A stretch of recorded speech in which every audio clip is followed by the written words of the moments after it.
Bienvenidos a Sapiens 360. Dale like si te gusta el video de hoy, compártelo y comenta.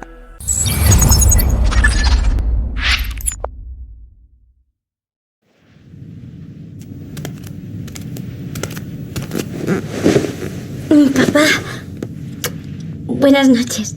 Te quiero mucho y te echo mucho de menos. Ángela, ¿ya te vas a dormir? Sí, papá, ya es muy tarde. Claro. Oye, ¿y cuándo vas a venir a verme? No sé, papá. Es que mamá no me deja, dice que allá hace frío. ¿Frío? Si te enseño un truco, no tendrás frío. ¿Ah, sí? ¿De magia? Claro. ¿De qué va a ser si no? Anda, ven conmigo, que te va a encantar. Papá, es que si mamá me ve se va a enfadar y ya me ha castigado porque le dije que estuve hablando contigo y me ha dicho que no lo vuelva a hacer, que no es bueno para mí. Mamá a veces se equivoca. Ella nunca ha querido reconocer que tú y yo tenemos una relación muy especial. ¿Sabes por qué? Porque somos especiales. Seguro que le ha dado envidia. Anda, vente, que te va a encantar. Espera un momento.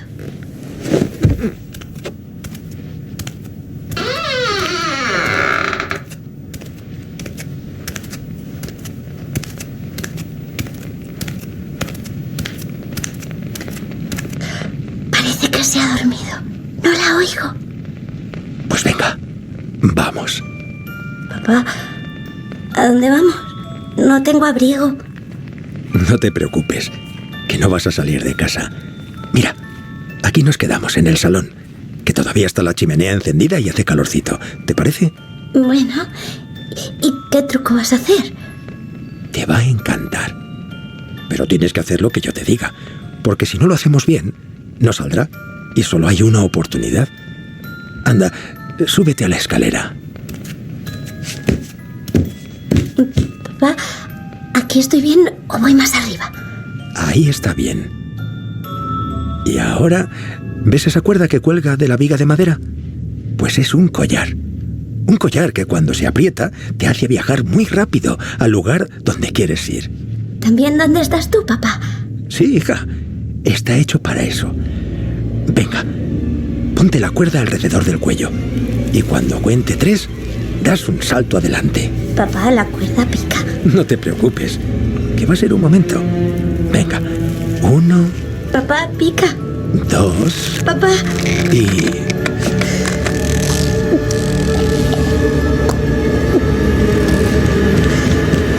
¡Ángela! ¿Pero qué haces, hija mía? ¡Quítate eso del cuello ahora mismo! No, mamá, no me la quite. Déjame que salte. Pero, hija, ¿no ves que te vas a ahorcar? ¡Otra más! ¡No, por Dios, por Dios! ¿Pero por qué haces esto? Mamá, porque papá me ha dicho que así podré ir a verlo. ¿Papá? Hija, papá ya no está con nosotros. Papá está muerto.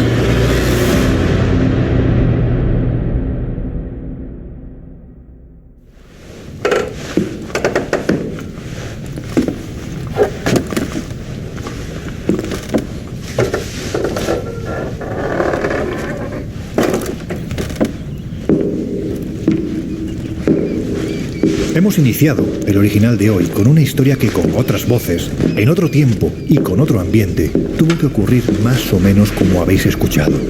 Desde un supuesto más allá, un padre parece llamar a su hija para que siga los mismos pasos que él y que otros antes ya han seguido. Todo ello precedido por un concepto tan lógico como atroz: la confianza que una niña tiene en las palabras de su padre, a pesar de que éste lleve ya varios meses muerto.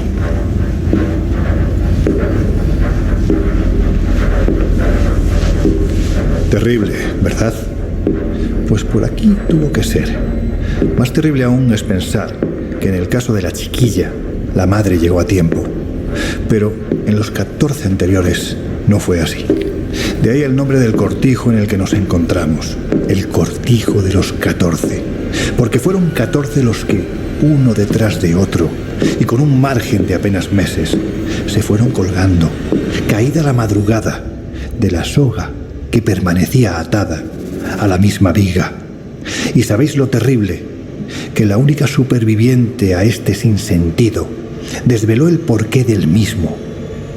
Aquellos que antes que ella se habían quitado la vida como en una misteriosa y macabra procesión, como si una música celestial y cruel los hipnotizara. Tras fallecer, se aparecían durante la noche para invitar al siguiente a seguir el mismo camino.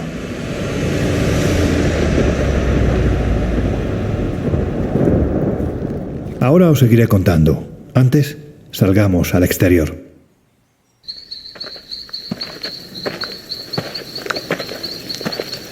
Los cortijos en Andalucía, al sur de España, son lugares muy codiciados en noches como esta, cuando el calor hace que la madrugada sea demasiado larga, demasiado insoportable, porque los cortijos son edificios frescos, pero no siempre nos acogen con amabilidad.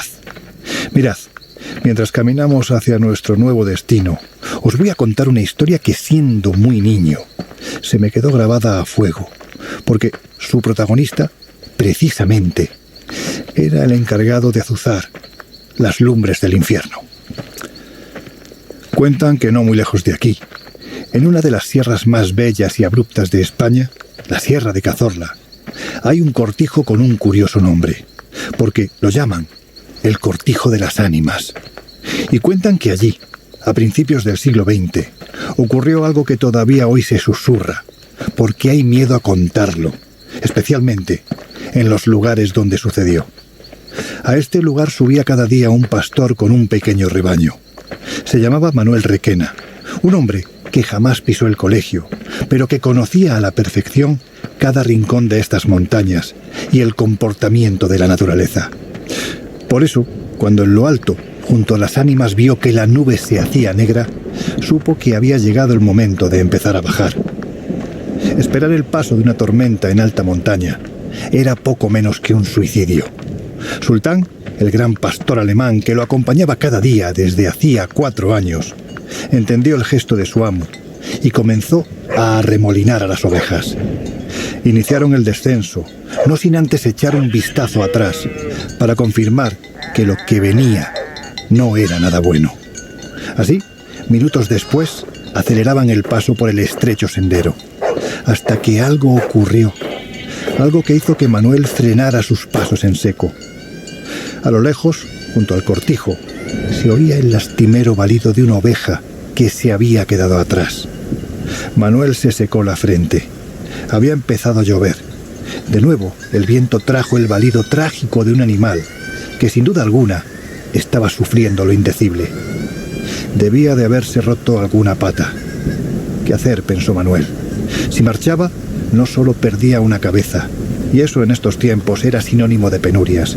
Si regresaba, la tormenta se le echaría encima, y todos recordaban al tío Cebrián, que por algo parecido le cayó un rayo en la cabeza y lo partió por la mitad. Él lo vio, porque tuvo que subir a recoger los restos. Fue un horror, pero entendía que el bueno de Cebrián decidiese hacerlo, antes que pasar una noche en el Cortijo de las Ánimas, que tenía muchos motivos para llamarse así. Y fue entonces cuando el pastor tomó la decisión más equivocada de su vida. Tras desatar el saco que, como un cinturón, llevaba alrededor del abdomen, corrió a por la oveja mientras Sultán continuaba descendiendo con el resto del rebaño. Pronto llegó al lugar donde estaba el animal, que cada vez lloraba más. Efectivamente se había roto una pata. Y así, sin pensarlo 2 veces, la metió dentro del saco, se la echó a la espalda y empezó a bajar por el sendero. La lluvia arreciaba y el terreno estaba resbaladizo, así que tuvo que disminuir la velocidad. Y fue entonces cuando Manuel empezó a notar que el saco cada vez pesaba más. El cansancio, pensó, y continuó descendiendo. Y eso que el saco a cada metro, cada vez, pesaba más y más. Al cabo de unos minutos, salvo el sonido de la tormenta, poco más se oía, porque los balidos del animal herido, misteriosamente, habían cesado. Y Manuel se empezó a poner nervioso. Aquello no era normal. Y pronto recordó las historias que se contaban del Cortijo de las Ánimas y de los muertos que allí encontraron años atrás, enterrados alrededor del mismo.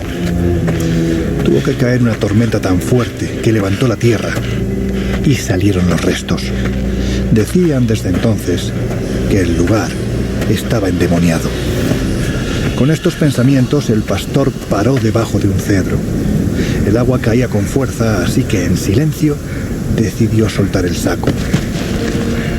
En su interior algo se movía, y Manuel, con la mente puesta en el infierno que otros antes vivieron en estas montañas, decidió abrir el saco, despacio, conteniendo la respiración.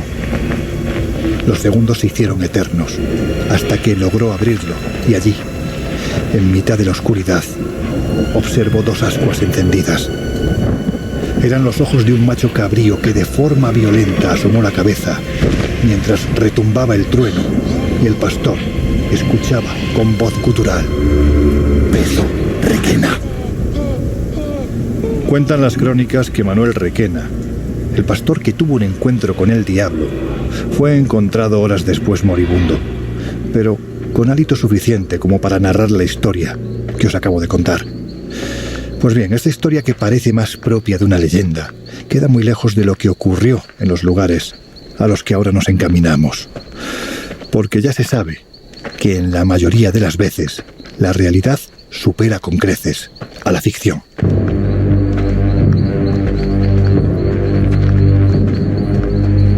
Hay lugares en nuestro planeta que parecen tener un atractivo muy especial para aquellos que, llevados por la desesperación más aterradora, deciden quitarse la vida. Y es tan habitual que ocurra en estos enclaves que hay quien incluso ha llegado a estudiar la topografía del terreno, las corrientes subterráneas, el geomagnetismo, para comprobar si tiene o no que ver con los sucesos que allí se producen. Ahora estamos en el conocido como Triángulo de los Suicidas, entre las provincias andaluzas de Jaén y Córdoba, donde la estadística de suicidios se rompe en 1000 pedazos. Aquí lo definen con una frase terrible: el olivo los llama, porque las víctimas suelen ser encontradas, colgadas de los mismos. Para que nos hagamos una idea de la crudeza de los datos, en España se producen 5 muertes voluntarias por cada 100.000 habitantes. Si lo llevamos a porcentajes, la media en España es del 6% de la población. Pero es que en la provincia de Jaén el porcentaje sube al 9%, según estadísticas de la primera década del siglo XXI. Y si nos desplazamos a los municipios de la Sierra Sur, se dispara a casi el 28%. El asunto es tan desproporcionado que muchos profesionales de las más diversas ciencias han intentado saber por qué. De hecho, en los lugares en los que ocurren tantas muertes, se dan explicaciones diversas, desde especies de plantas y árboles de la zona que resultarían nocivos, pasando por la altitud del terreno en el que se ubican los pueblos, a la pura transmisión genética, lo que se conoce como lealtades invisibles. Y nos falta una última opción, que precisamente lo invisible a veces se haga visible para hacernos una terrible invitación.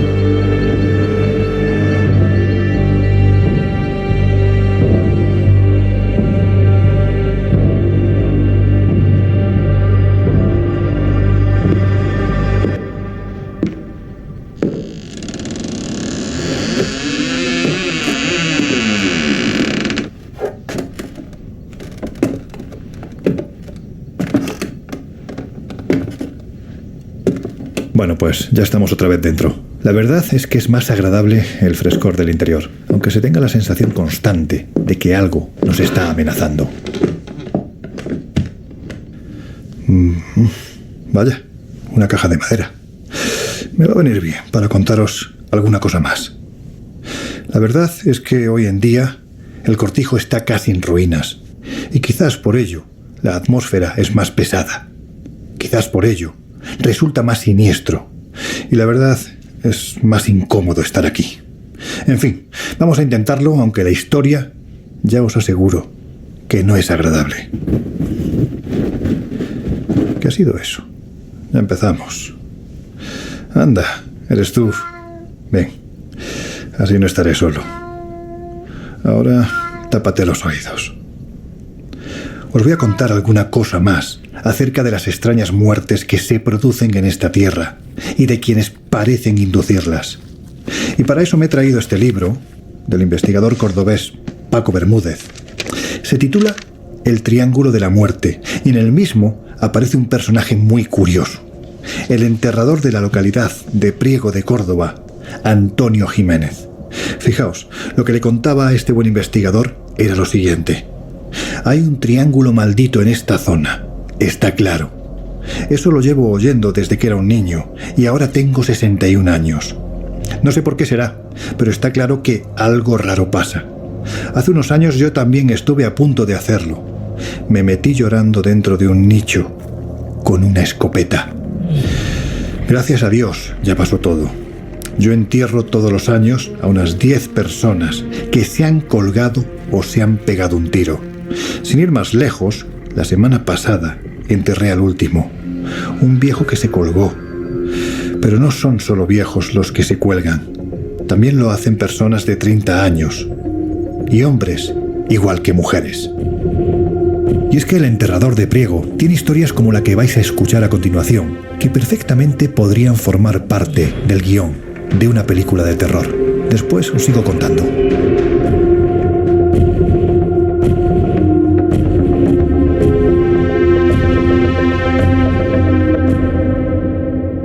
Bueno, pues ya he llegado. Sí, ya tenía muchas ganas de venir. La verdad es que siento mucho no haber podido hacerlo antes. Pero ya sabes que esta vida es muy complicada. Estamos siempre liados con las cosas menos importantes y a las que de verdad tienen importancia no les prestamos atención. Pero ya estoy aquí. Te prometí que vendría y ya estoy aquí.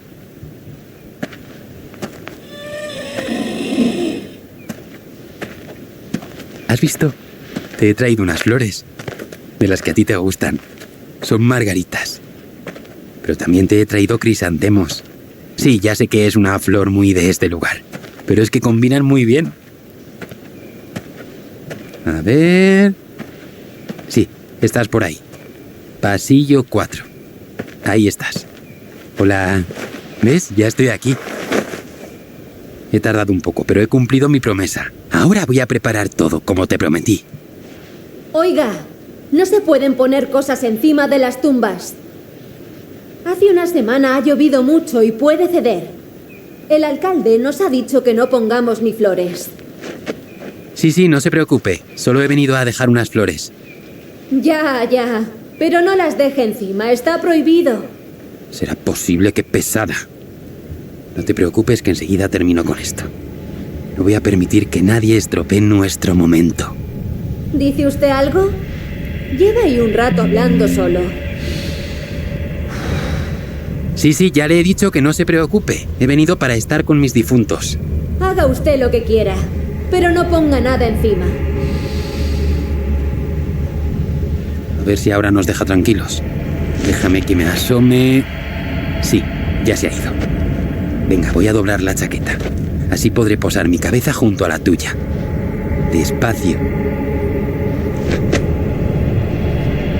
A ver dónde la he puesto... Aquí está. Oiga, ¿pero qué hace encima de la tumba? Pero si tiene una pistola. Sí, ahora sí que ha llegado el momento. Ahora nos vemos. Ya voy. No lo haga. No.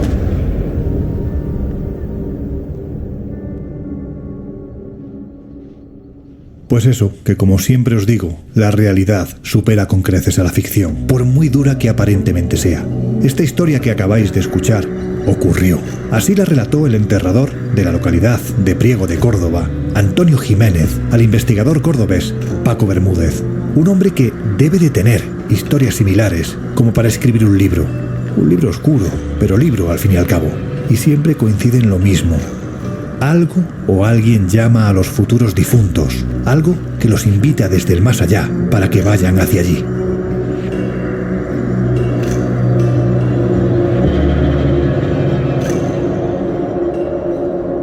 Pero, ¿quién o qué influye en las víctimas para que se quiten la vida de esa forma?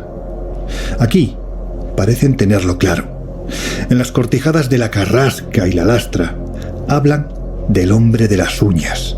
Un anciano encorvado de larga melena que permanece sentado observándonos, a veces camuflado en la presencia de animales aparentemente inofensivos, hasta que manifiesta su verdadero rostro.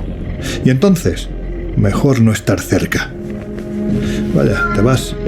Parece que no te ha gustado que, en fin, cuente estas historias. Pues casi mejor, porque Paco Bermúdez rescató del olvido el encuentro que hace décadas tuvo un vecino de estas latitudes con el demoníaco personaje. Decía así el testigo. Estaba sentado sobre las piedras del cortijo. No era muy alto y tenía unas uñas enormes, grandes y enroscadas hacia adentro. Parecía muy anciano y no tenía pelo por arriba, pero por detrás de la cabeza le asomaba una melena muy grande. Me acerqué porque supuse que era una persona mayor que estaba perdida o necesitaba algo. Aquí nos conocemos todos y nunca lo había visto. Al acercarme, ese hombre se levantó y me hizo un gesto con la mano, como para indicarme que me fuera. Le pregunté si necesitaba algo o si quería que lo bajase en un mulo al pueblo. Y me respondió con un bufido, muy grave y muy fuerte, casi como si chillara. Entonces se levantó y empezó a venir hacia mí. Yo por impulso empecé a correr y él siguió detrás. Los mulos empezaron a encabritarse y no los podía controlar. Los solté y seguí corriendo. Calculo que estuvo como un cuarto de hora persiguiéndome entre los olivos. Cuando me calmé lo suficiente, volví a por los 2 mulos y me fui de allí como alma que lleva el diablo. Nunca he vuelto a pasar a esas horas por ahí. Ya os habréis imaginado que el hombre de las uñas aparece para invitarnos a acabar con nuestra vida, o en su defecto, lo hace directamente a él. Bueno, como siempre se me acaba haciendo de noche, así que mejor vámonos. ¿Y tú? ¿Dónde andas? Vaya, parece que el gatito se ha evaporado.